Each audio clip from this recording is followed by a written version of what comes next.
Hey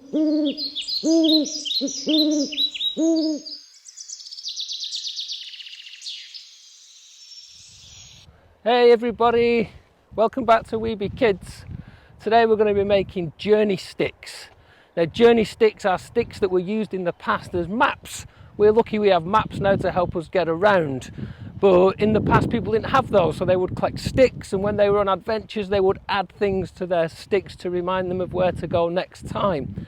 A few things that we need for a journey stick. We need a stick, we need some elastic bands, and we need a journey. So I'm going to take you on a journey around a place where I live, and as we're going on the journey I'm going to show you how we can make that into a nature connection experience as well. Alright, here we go. Before you go out on your walk, be sure to be prepared. So some important things to take with you are some water or something to drink. It's also going to be a hot day for us here today, so I've bought some sun cream, and for this activity you're going to need to have packed a picnic or something that you can eat while we're out doing our journey. So the idea with journey sticks is that as we wander off on our journey, wherever it may be, over the hills or through the woods, we look for significant features or things that catch our attention or things that just look beautiful, things that we want to remember, and we add them to our journey stick. Now you'll notice here that I've put all my elastic bands on my journey stick before I began. I'd recommend you do the same. It makes it easier to get things off and on. And as you can see behind me here, there is a whole field of cow parsley. And as I jumped over the fence down there, it caught my eye. The scent, the sight of it, just the sun reflecting from it was just beautiful. So I'm going to take a little sprig of cow parsley. Remember to ask the plant first. And I'm just going to pop it on my journey stick underneath my elastic band. So that's my first piece. The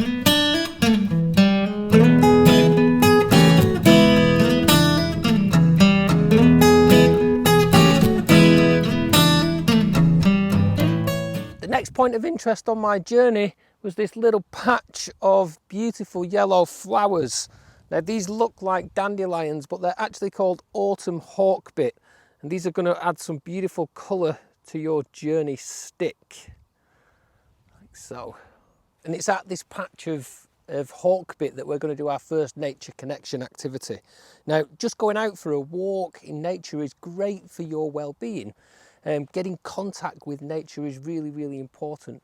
But building a connection with nature means that it further boosts our well-being more than just having contact with nature too. So coming for a walk is great contact with nature, but how do we connect with nature? So on your nature journey, I'd recommend just finding a spot. It can be like this, but it doesn't have to be. It could just be in a park if you want, and taking some time to engage with the senses, and that's what we're going to do on this journey. So first of all, we're going to begin by sight, and what we would recommend is just find a place where you can sit, maybe somewhere with a nice view if you've got a view, or somewhere where you can see the clouds at least, and just take 3 or 4 minutes just to sit and notice all the different colours, all the different shades, all the different shapes. Look vast to begin with, but then try and find something like a little flower, just like this, and then take a moment just to study this, really get lost in it. Have a look at the way that the petals are shaped, look at its central point, and then look at maybe how the colours just disperse.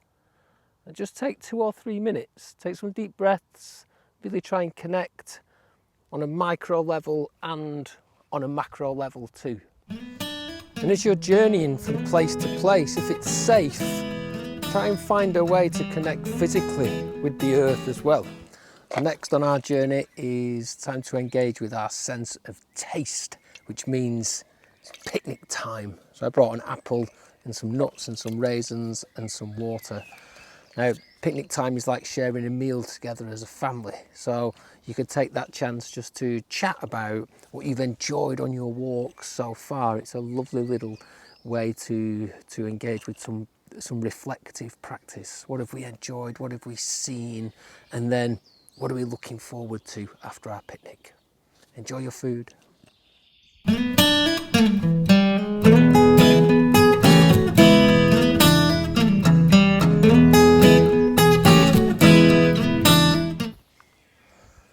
So while you're on your walk, try and go to as many different places as you possibly can.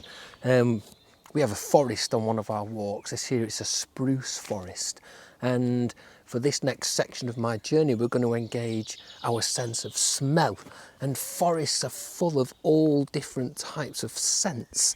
And some of those scents can actually link us and connect us to experiencing our past as well.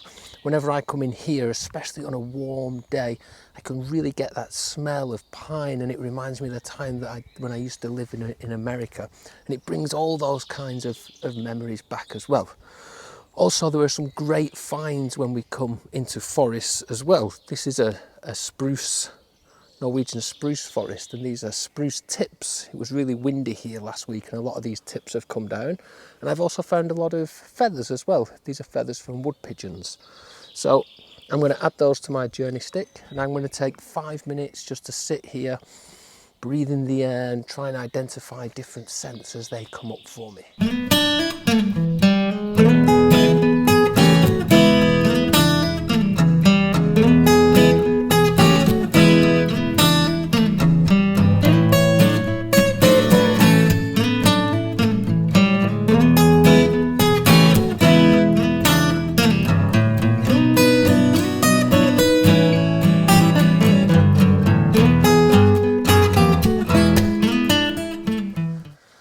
So for this next part of my journey, I've stopped by a stream, and if you have some kind of a water feature on your walk, then it's great for this next part. It doesn't have to be a stream, it can be a river, or if you're in the city, it could be a fountain. Maybe you're at the beach and you can hear the waves, but having access to some kind of water for this next bit is great, because in this next bit we're going to engage our senses of hearing.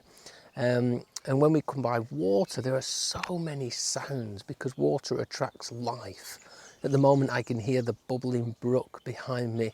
I can also hear the buzzing flies and the singing birds too. So for this part of your journey, I would recommend that you find a comfortable place, sit yourself down, just lie back and relax and close your eyes. And for the first minute or so, just tune into the sounds around you and try and label them. So you may hear a buzzing fly or singing bird. But after a minute, I want you to try and release all of that desire to label the sounds and instead just let them wash over you and really connect with them. This is a lovely part of the journey. And while you're by the water as well, see if you can find something that you can add to your journey stick to remind you of this spot.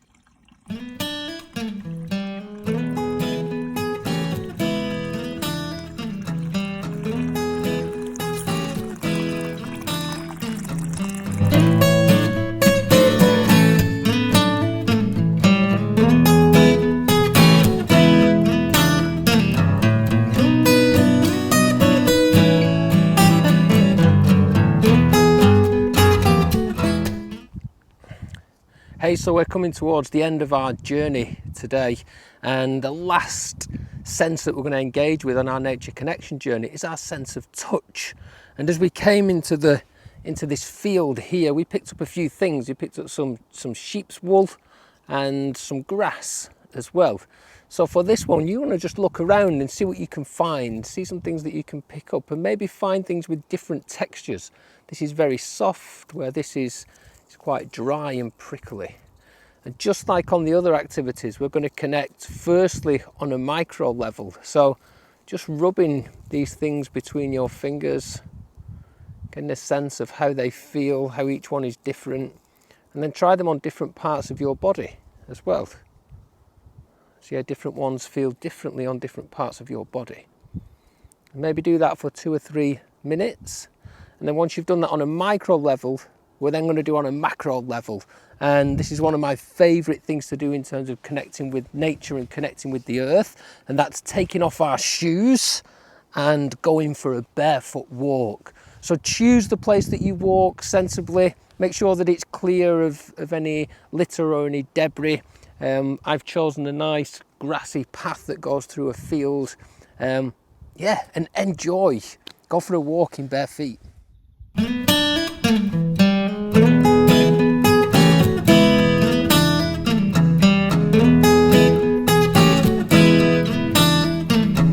So I hope you enjoyed that barefoot walk. It felt amazing on my feet. Now the final thing that we're going to do today on our nature connection journey is one of my favourite things, and that is just to lie back in the long grass and take a look at the sky.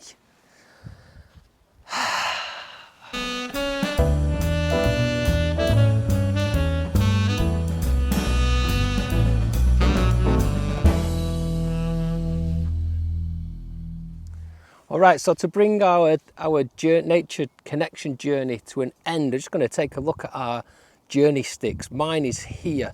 And once you get home from your journey, just take some time, pop your journey sticks down, maybe get a drink and take some time out, and then come back to your journey stick a little bit later and see if you can plot back your route that you took. Here you can see at the top here, I've got a lot of wildflowers from when I was in the field with the cow parsley. And then I walked off and I went through a field with some sheep and I picked up some sheep's wool. I went into the forest and there I found these feathers and these spruce tips as well. Then I headed down to the stream, and at the stream I picked up some of this. It was dried grass which had been washed down the last time there'd been a flood, and it was up on the bank. I really like that. I like the texture of it. And they came through another field where there was a big hawthorn tree, and I got a few hawthorn flowers. And then my journey today is going to end here with my sheep's wool. So we're going to add a couple of other activities that you can do with this onto the website. So keep your eyes peeled for that. But go out and enjoy, make your nature journey sticks, but also enjoy those nature connection activities. They are things that can really, really boost our sense of well-being.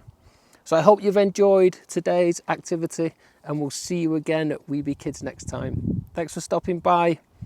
See ya. Bye.